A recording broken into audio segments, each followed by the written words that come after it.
एक आपण काहीतरी समाजाचं द्यायला लागतो, निसर्गाचं काहीतरी द्यायला लागतो, त्यासाठी निसर्गाची सेवा करत होतो. आणि असंच एखादं कार्य जेव्हा आलं त्यासाठी मी एक निसर्ग वैभव फाउंडेशन संस्था सुरू केली. त्या संस्थेमध्ये जवळजवळ 40 ते 50 सदस्य आहेत. आणि निसर्ग कार्य करता करता इथं आम्ही आमचा प्रोजेक्ट सध्या सुरू आहे खंडोबा टेकडीवरती. तिथे आम्ही जवळपास 300 ते 350 झाडं लावली. त्यामध्ये 40 प्रकारची आम्ही झाडं लावलेली आहेत.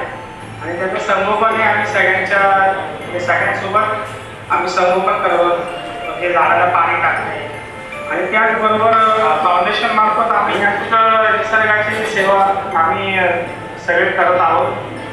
अनेक निसर्गाचं काय देणं लागतो, त्यामुळे सर्वांनी एकतरी झाड लावावं ही माझी अपेक्षा आहे. आणि त्याचबरोबर भारतीय भिक्खू संघ, देवदेश प्रतिष्ठान, शफी फाउंडेशन आणि संविधान वार्ता यांनी जो मला पुरस्कार देणार आहे त्याबद्दल त्यांचे मनपूर्वक आभार. वैभव सुभाष ठाकरेजी आणि यांना सन्मान प्रदान करण्यासाठी मी आमंत्रित करतो श्री विनोदजी कांबळे, मुख्य संपादक, संविधान वार्ता. वैभव सुभाष ठाकरे,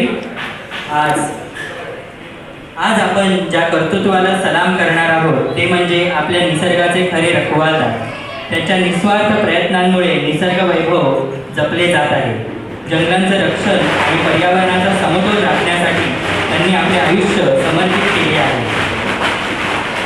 जिथे बरेच जण फक्त विचार करत असतात, आपण पण विचार करतो ना बरेच वेळा की झाडं लावायची, झाडं जगवायची, पण हे हात तिथे प्रत्यक्ष काम करत असतात. घाटकोपरच्या खंडोबा टेकडीच्या प्रत्येक झाडामध्ये, प्रत्येक ठिबकामध्ये, प्रत्येक पक्ष्याच्या गाण्यांमध्ये वैभव ठाकरेंचं योगदान जिवंत आहे. त्यांचा हा प्रवास सोपा नव्हता. कितीतरी संघर्ष, संकट आली, पण ते डगमगले नाही. त्यांच्या डोळ्यात निसर्गाचे स्वप्न आहे, मनगटात त्याला प्रत्यक्षात आणण्याची ताकद आहे. आपल्या या कार्याची दखल घेऊन आपल्याला संविधान सन्मान प्रदान करताना आम्हाला सार्थ अभिमान वाटत आहे.